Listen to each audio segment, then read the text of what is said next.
The experts on the war in Ukraine. General Hodges, General Petraeus, Chuck Pfarrer. This is what we will talk about today. This video will consist from 3 parts. Part 1. Not every town in Ukraine is Stalingrad. General Hodges on the war in Ukraine. Part 2. Learn from the best. One of America's most respected military analysts, Chuck Pfarrer on the Russian army. Part 3. Retired US General Petraeus. Russia's military is on the brink of collapse. Hello there, I'm Elena, welcome back to my channel Enough of Propaganda. Please like, subscribe, write comments. Let's make truth available for everyone. The videos I will show you today are not new, but they are very important and we will find out why in the end of this video.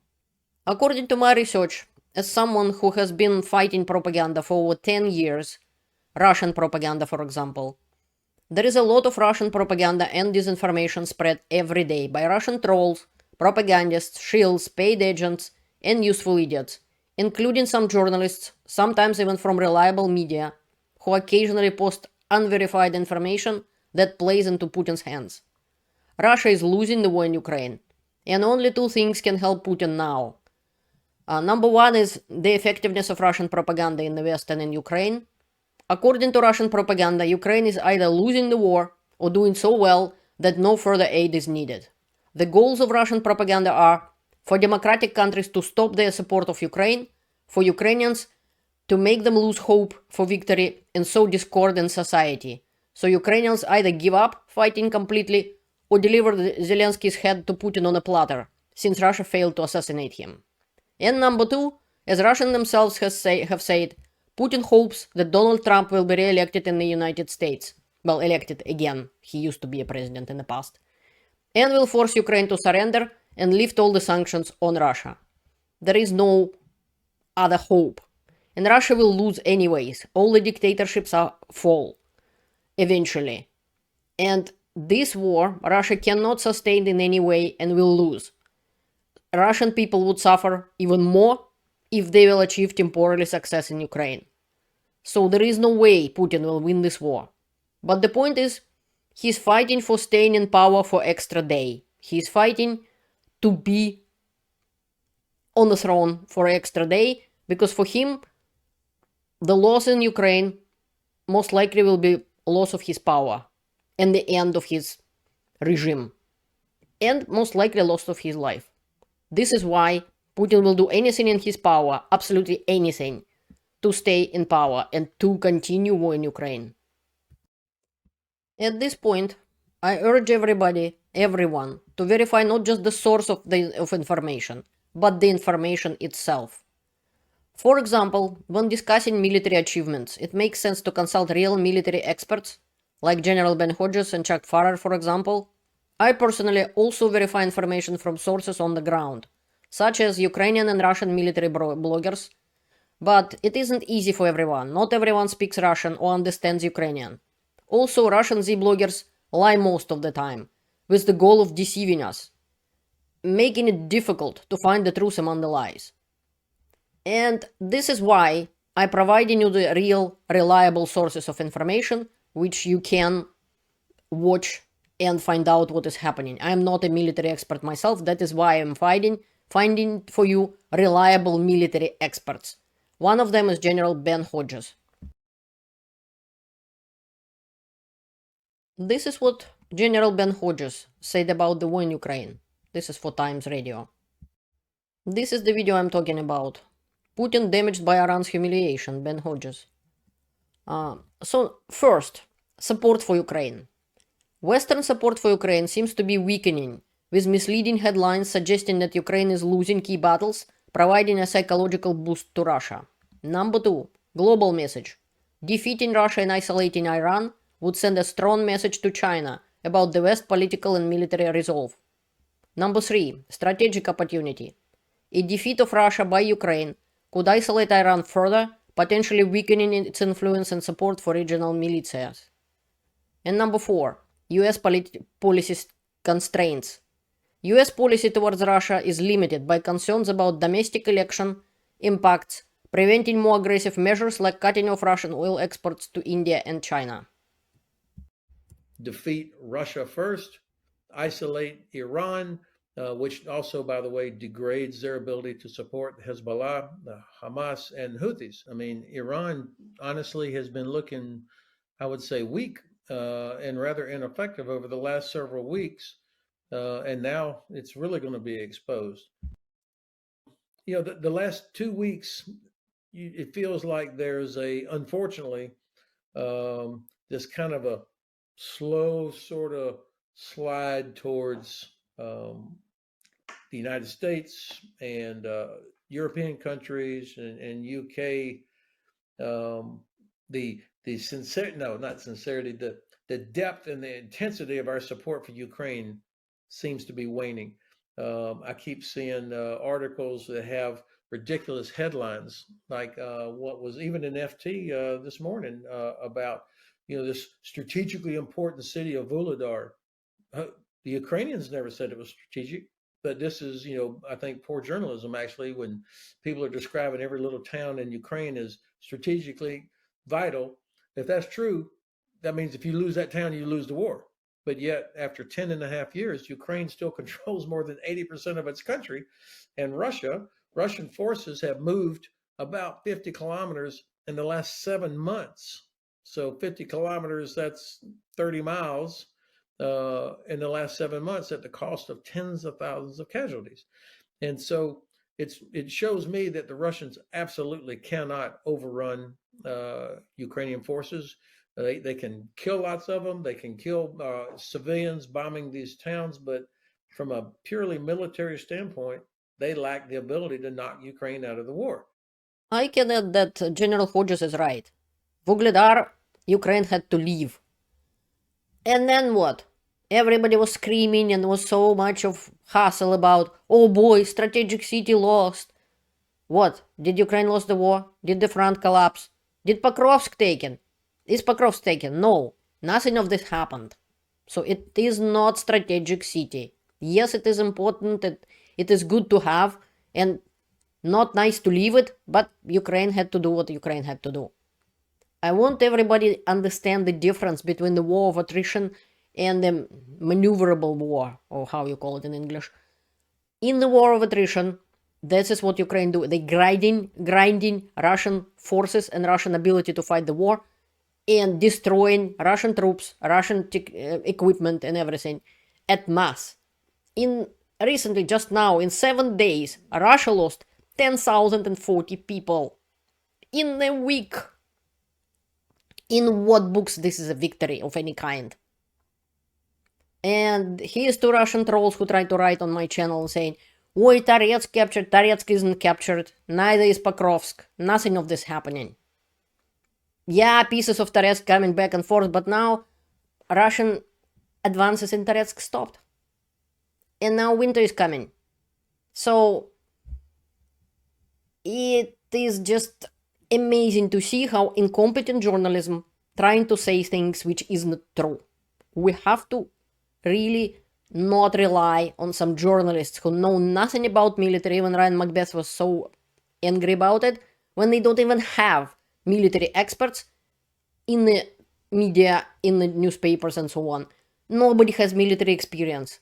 And he checked and verified that. They don't know what they're talking about. General Hodges does. So the only hope for the Russians is that we quit, that we get tired. And when I see these headlines about, oh, we are losing and this nonsense, this is pure oxygen for the Kremlin, because the Kremlin sees that the U.S. here in the last few months of the Biden administration looks to be kind of softening. And of course, if it's a Trump administration next, it'll definitely be worse. And I just don't see how anybody who knows Russia, who watches what the Russians do, I'm sure you saw the video from yesterday where 16 soldiers were lined up and shot. This is same as Bucha. I mean, this is who they are. Why in the hell should Ukraine be pressed to negotiate with somebody like that who's never going to live up to it, never has? I think we need to understand the impact of if Ukraine fails, and it'll be our fault. What kind of price that Europe will pay and that we will pay, and the Chinese, of course, will walk away from this with a view that the West really does lack the courage and the political will to stand up to this kind of aggression. General Hodges doesn't think that the American president and his administration will change the policy before the election, and that's too bad, in his opinion. Also, he said he spoke to a couple of administration officials past weekend in Warsaw Security Forum, and unfortunately, they confirmed that he doesn't see it changing. Both out of excessive fear that Russia might somehow escalate, which nobody else believes will happen. I think they're worried about anything that could somehow affect the election here in the last 32 days or so. Well, it's less than 32 days now, but General Hodges doesn't see that America will change their policy until the election. Also, for example, shutting off Russia's ability to export oil to India and China. This is what pays Russia. This is how Russia stays in the war, by selling this oil and gas. And according to Hodges, the administration is unwilling to take tough steps to stop it, because that could have effect on gas prices, which is on the minds of millions of American voters due to inflation. This is not unique, but it's certainly unfortunate. That's what opinion of the Hodges. He's saying that because we didn't make good strategic decisions, he means the United States, years ago about helping Ukraine defeat Russia, we are now in a situation where it is much more difficult to make these adjustments, especially because the election is so close, unfortunately. So this is the opinion of General Hodges. The truth is, the battles in Ukraine and in Russia's Kursk region are fierce. This is very hard for both sides. Ukraine needs aid, money, weapons, and permission to use them, ammunition and moral support. Please don't fall for Putin's propaganda and keep supporting Ukraine. In support of what General Hodges says, this is my video on Naked Little King. The ASW calls Putin's bluff. You're welcome to watch that. And this is important video on propaganda. Massive Kremlin disinformation campaign to undermine Zelensky exposed. It's not just about Zelensky. It's in general about the Operation Doppelganger and Russian attack, information attack on our countries. If you want to know about more about the Operation Doppelganger, this is a good article and provide all the necessary information you need to know. This is plus to my video. Now let's see what one of the most respected military analysts from the USA, Chuck Pfarrer, has to say on Russian army. Russia claims victories in Ukraine, but the reality on the battlefield paints a starkly different picture. The facts are clear. Russia is stuck in Ukraine. Endless meat assaults will not bring Russia any closer to the victory. This approach is ultimately unsustainable, and there is very little Russia can do to change the situation. This part is video made by Kiev Post, Crisis for Russia's Troops, when Chuck Pfarrer gave an interview, and according to him, Russia's military tactics are unraveling, leaving it stuck in a deadlock. He broke down the key reasons for Russia's failures. And this is the main takeaways from this video. I suggest you watch all the videos in full. There are lots of information there. Ben Hodges or Chuck Pfarrer or General Petraeus. Number 1. Heavy Russian losses. Russia is losing approximately 1,000 soldiers a day in eastern Ukraine. I would say it's way more than that now. In the last 7 days they lost over 10,000 soldiers. It was estimated 40 to 50,000 deaths over this summer. These losses are unsustainable. Aging military hardware. Russia is relying on outdated military equipment using old worn-out tanks from poorly maintained depots. I can add to this that recently even showed up video with T-34 tank. But this wasn't a video on a battlefield or anything. It was just some sort of exercises, or Russia tried to impress North Koreans, who Russia now is planning to use on the battlefield and so on. But it isn't a joke. This isn't a joke. I wouldn't be surprised if soon we will see T-34s on the battlefield. Daylight operations. Russian forces continue attacking in broad daylight, resulting in massive vehicle losses due to the inability to conduct night operations. Russian military tactics. Russian soldiers, often poorly trained and led, are sent on small and effective daylight attacks due to the lack of night vision and so on devices. They just don't have it, with significant casualties and little to no success. And Pfarrer pointing out that indifference to human life. Putin's regime views soldiers as expendable, a mentality rooted in both Soviet-era thinking and Russian military history, prioritizing victory over human life. Winter warfare outlook is bleak for Russia. Ukraine is preparing for winter, fortifying positions in Kursk region, while Russia faces logistical challenges. The freeze will likely favor Ukraine's defensive position. I can add that at this point in time, until now, when the mud started to be and so on, so far it was a bit favoring Russia because Ukraine has more like a equipment on the wheels, not on the special those metal trucks, or how you call it, like tanks has. And it wasn't really favorable for Ukraine, but the more it goes, Russian equipment will stuck in the mud and nothing gonna happen. So winter isn't looking bright for Russia. Artillery shortages for Ukraine. Ukraine urgently needs artillery shells for counter-battery fire, limiting its ability to disrupt Russian advances. Ukraine really needs help and aid and artillery shells. Pfarrer pointed out that you just can't lose 1,000 guys a day when your gains are measured in mere meters. For 10 Russian casualties, they also lose a vehicle at about that ratio. So we're looking at significant drawdown in terms of material. These meteorological conditions favor forces on the defensive. So he's talking about the mud season and freeze coming up. So Ukraine in a defensive posture in Kursk, and it's going to be the Russians that have to do the hard lifting, the maneuver, the attacks. The logistical situation is much more complex for Russia, believe it or not, on its own territory, because the Ukrainian forces in Kursk, they are inside the barn. They have interior lines of communication and supply.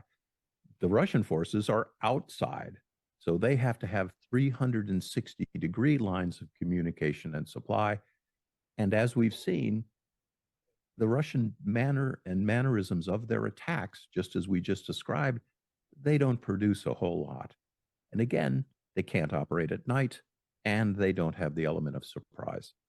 When you're in a defensive posture and your enemy lacks surprise and can't dish up a new attack, you're going to win that one too.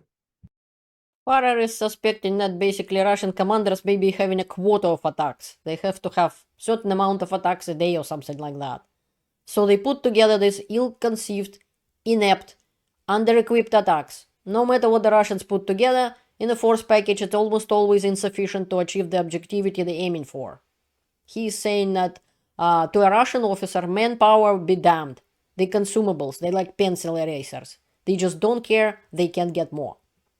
And he's also criticized the inefficiency of Western sanctions, which allows Russia to continue acquiring critical resources for its war efforts despite official sanctions. So Pfarrer's assessment paints a grim picture for Russia's military strategy moving forward. With winter approaching, Russian forces face an uphill battle to sustain the offensive. Their continued reliance on outdated tactics, poor training, and disregard for human life will likely lead to further heavy losses and limited success on the battlefield. Ultimately, Pfarrer's message is clear. Russia's losses are piling up, and without significant changes in its strategy, they will continue to hemorrhage manpower and resources, bringing them to no closer to victory. Russia is stuck, losing soldiers and equipment at an unsustainable rate. Retired United States General Petraeus saying basically the same thing. He's saying that Russia's military is on the brink of collapse. In this video, retired US general explains why Putin's military is crumbling, made by the Military Show channel. Basically saying that Petraeus argues that Russia's poor military training, over-reliance on conscripts, and the strain on its ongoing war in Ukraine have severely weakened its military capabilities. The traditional Russia's tactics of overwhelming manpower no longer works as effectively, especially now that Russia is also focused on defending its own borders. Petraeus suggests that Russia's military is on the brink of collapse for several reasons. One of them is mass surrenders. Ukrainian forces are forcing Russian troops into situations where surrender seems like the only option, indicating a lack of moral and weakening resolve. Overstretching its forces, Russia is being forced to move troops from other critical areas to defend against Ukrainian advances in Kursk region, weakening their front lines elsewhere. Training deficiencies. Russian soldiers are not as well trained as they need to be, contributing to their poor performance and quick decline.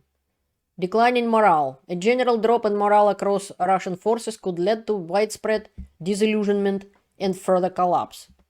I can tell that right now in Toretsk region, Russian forces literally rot. They wounded, they don't have any medication, they complaining about it themselves, they don't have any medication, any help, they don't have food, they don't have water, and they're getting rotten flesh. This definitely doesn't boost morale or anything like that. And that is why Russian offensive in Toretsk basically stalled. It stopped. According to Petraeus, this collapse could result from Ukraine's pressure in regions like Kursk. Alternatively, it could come from Putin's own people losing trust in his ability to be the strong man they need to defend them. In either case, Petraeus is confident that the collapse is inevitable. While some may argue that predictions of Russia's collapse is premature and overly optimistic, Petraeus remains confident that combination of Ukrainian pressure, Russian manpower limitations, and growing discontent with Putin's leadership could lead to significant breakdown in Russian military capabilities. What do you think on the matter? Please let me know in the comments. Several people asked me about the North Korean soldiers in Russia. I maybe will make a special video, but in 2 words, no, this will not help Russia. Not on the long run and not gonna make a big difference or a change. I'll explain it probably some other time. So the main points of this video: Putin doesn't have hope. He will lose. This is number 1. And number 2, please, if we're talking about military, if we're talking about achievements on the front and this and that, trust reliable military experts, not some sort of a journalists who have no idea what they're talking about. Thank you for watching, learn the truth and stay informed. See you later.